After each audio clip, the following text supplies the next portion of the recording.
আসসালামু আলাইকুম। ইরানের উপর ইসরায়েল ও যুক্তরাষ্ট্রের আগ্রাসনের অন্যতম লক্ষ্য ছিল আরব দেশগুলো ধ্বংস করা। বিশেষ করে সৌদি আরবকে যুদ্ধে জড়ানোর কৌশল নিয়েছিল ইসরায়েল। এমনকি ইরাকের মরুভূমিতে গোপন সামরিক ঘাঁটি স্থাপন করে আরব দেশগুলোতে ড্রোন হামলা চালিয়েছে ইসরায়েল। এসব হামলার দায় ইরানের উপর চাপিয়ে সৌদি আরবকে যুদ্ধে জড়ানোর চেষ্টা করা হয়। সৌদি নেতারা অত্যন্ত ঠান্ডা মাথায় মার্কিন ইসরায়েলি পরিকল্পনার ফাঁদে পা না দিয়ে ধৈর্য সহকারে কূটনৈতিক সমাধানের চেষ্টা করে। শেষ পর্যন্ত তা পাকিস্তানের মধ্যস্থতায় সফল হয়। বিস্তারিত থাকছে আসিফ মাহমুদের প্রতিবেদনে।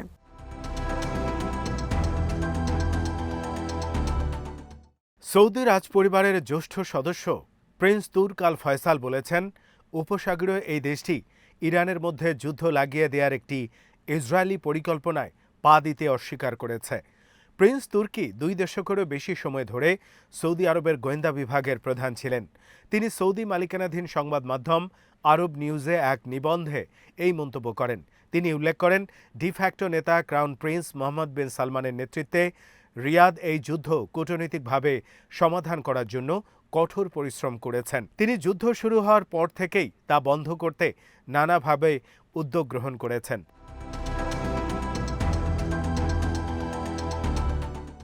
প্রিন্স তুর্কি লেখেন, যখন ইরান এবং অন্যরা সৌদি আরবকে ধ্বংসের চুল্লিতে টেনে নেয়ার চেষ্টা করেছিল, তখন আমাদের নেতৃত্বে প্রতিবেশী দেয়া কষ্ট সহ্য করে নেয়ার সিদ্ধান্ত নেওয়া হয়।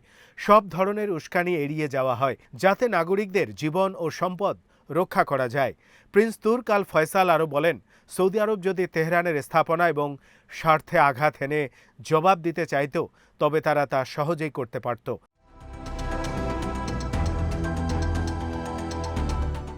কিন্তু এর ফলাফল হতো সৌদি আরবের তেল স্থাপনা এবং পানি শোধন কেন্দ্রগুলোর আরও ব্যাপক ক্ষয়ক্ষতি। আমাদের এবং ইরানের মধ্যে যুদ্ধ লাগিয়ে দেওয়ার ইসরায়েলি পরিকল্পনা যদি সফল হতো, তবে এই অঞ্চল ধ্বংসস্তূপে পরিণত হতো। আমাদের হাজার হাজার ছেলে মেয়ে এমন এক যুদ্ধে প্রাণ হারাতো যেখানে আমাদের কোনো স্বার্থ নেই।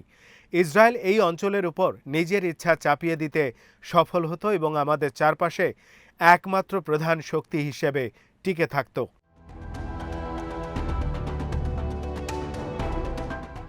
প্রিন্স তুর্কি সৌদি আরবের রাজ পরিবারের একজন প্রভাবশালী সদস্য, যার বাবা বাদশাহ ফয়সাল 1964 সাল থেকে 1975 সাল পর্যন্ত দেশটির জনপ্রিয় শাসক ছিলেন। প্রিন্স তুর্কি স্পষ্টভাবে জানিয়েছেন, উত্তেজনা যাতে আর বৃদ্ধি না পায় তা রোধ করতে পাকিস্তানের সাথে একসাথে কাজ করছে সৌদি আরব।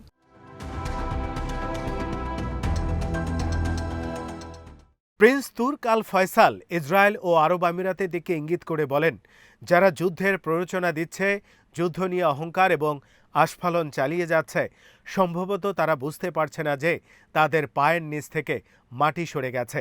গত 28শে ফেব্রুয়ারি যুক্তরাষ্ট্র ও ইসরায়েল ইরানের বিরুদ্ধে যুদ্ধ শুরু করার পর সৌদি আরবের কোনো প্রভাবশালী ব্যক্তি প্রথম এভাবে মুখ খুললেন। এই যুদ্ধে সৌদি আরবের মার্কিন ঘাঁটি থাকা প্রতিটি উপসাগরীয় দেশে পাল্টা হামলা চালিয়ে জবাব দেয় ইরান।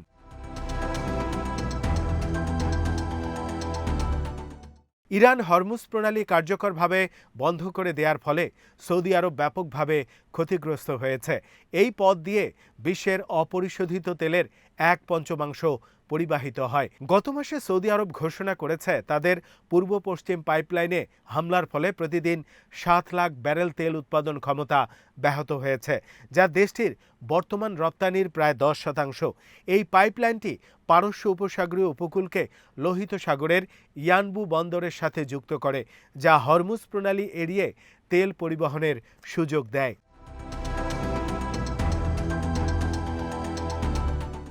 এছাড়া ইরানি হামলায় জুবাইল, রাস, তানুয়ারা, ইয়ানবু এবং রিয়াদের শোধনাগারগুলো ক্ষতিগ্রস্ত হয়েছে।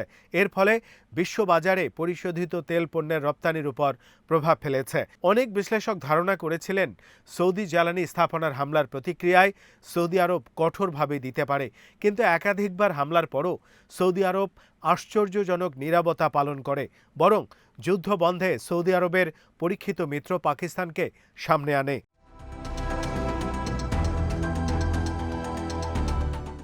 সৌদি আরবের আরব মিত্র দেশগুলো শুধু যুদ্ধ বন্ধে উদ্যোগী হননি, যুক্তরাষ্ট্রের ওপর থেকে প্রতিরক্ষা নির্ভরতা কমিয়ে আনার উদ্যোগ গ্রহণ করে।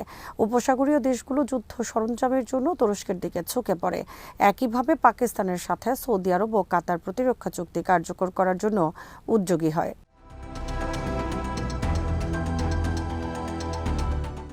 ইরানের সাথে যুদ্ধের পর মার্কিন সরকার এবং প্রতিরক্ষা সংস্থাগুলো গ্রাহকদের কাছে অস্ত্র সরবরাহে দীর্ঘসূত্রিতার মধ্যে পড়ে গেছে। উপসাগরীয় এবং আরব দেশগুলো দিন দিন তুর্কি অস্ত্র কেনা বা বিনিয়োগের জন্য চুক্তিবদ্ধ হচ্ছে।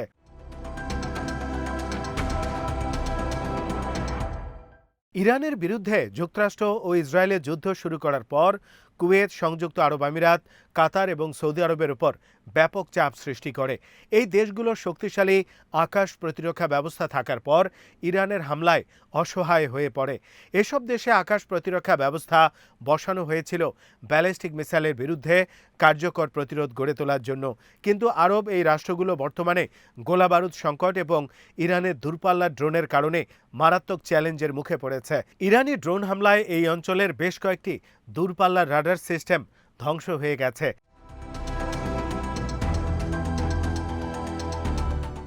এরপর থেকেই উপসাগরীয় দেশগুলো আকাশ প্রতিরক্ষা ব্যবস্থা কেনার জন্য তুরস্ক সরকার এবং প্রতিরক্ষা সংস্থাগুলোর সাথে যোগাযোগ ও চুক্তি স্বাক্ষর বাড়িয়ে দিয়েছে।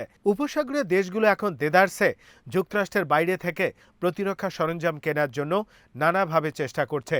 তারা ওইসব সিস্টেম সম্পর্কেও খোঁজ খবর নিচ্ছে যেগুলো ইতিমধ্যে এই অঞ্চলের সামরিক বাহিনী ব্যবহার করছে।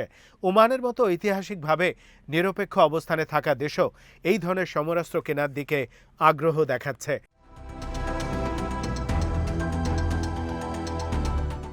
সম্প্রতি তুরস্কের সমরাস্ত্র প্রদর্শনী সাহা এক্সপো ইরাক ও উপসাগরীয় দেশগুলোর ব্যাপক উপস্থিতি লক্ষ্য করা গেছে।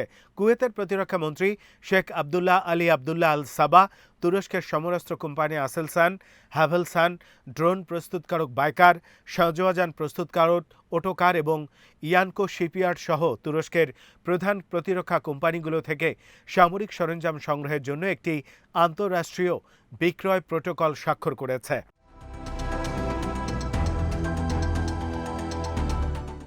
সৌদি আরবের ঘনিষ্ঠ মিত্র কুয়েত সরকারের চিন্তাভাবনা সম্পর্কে অবগত একটি সূত্র মিডল ইস্ট আইকে জানিয়েছে, কুয়েত বাইকারের তৈরি মাঝারি উচ্চতায় দীর্ঘক্ষণ উঠতে সক্ষম আকিঞ্চি ড্রোন এবং হিসার এর মতো আকাশ প্রতিরক্ষা ব্যবস্থার প্রতি আগ্রহী, যা স্বল্প ও মাঝারি উচ্চতার হুমকি মোকাবেলার জন্য তৈরি। কুয়েতের এই আগ্রহ নতুন নয়। দেশটি ইতোমধ্যে 2023 সালে আঙ্কারার কাছ থেকে বাইরাক্তার TB2 ড্রোন কেনা শুরু করেছে।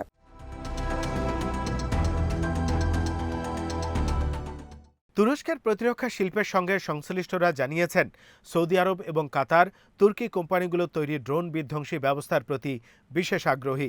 উভয় দেশেই কুরকুট 100/25 আকাশ প্রতিরক্ষা ব্যবস্থা কেনার জন্য চুক্তি স্বাক্ষর করেছে। আসেলসানের তৈরি এই সিস্টেমটি 25 মিলিমিটারের স্মার্ট গোলাবারুদ ব্যবহার করে ফার্স্ট পারসন ভিউ এবং টিথার ড্রোন প্রতিহত করার জন্য ডিজাইন করা হয়েছে।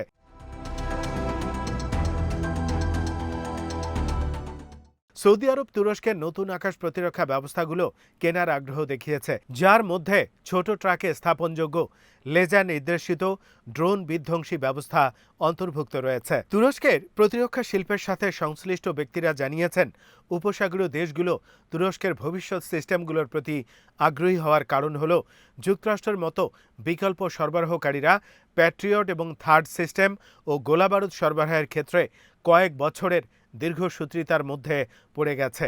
এছাড়া প্রমাণ হয়েছে, মার্কিন আকাশ প্রতিরক্ষা ব্যবস্থা থাকলেও তারা আর নিরাপদ নয়।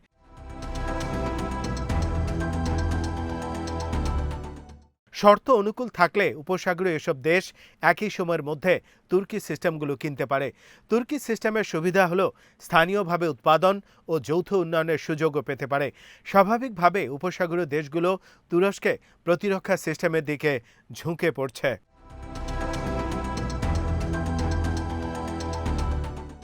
আজ এখানেই শেষ করছি। সবাই ভালো থাকুন, সুস্থ থাকুন আর দেখতে থাকুন BDViews। চ্যানেলটি ভালো লাগলে সাবস্ক্রাইব করুন, সংযুক্ত থাকুন আমাদের ফেসবুক পেজে। আল্লাহ হাফেজ।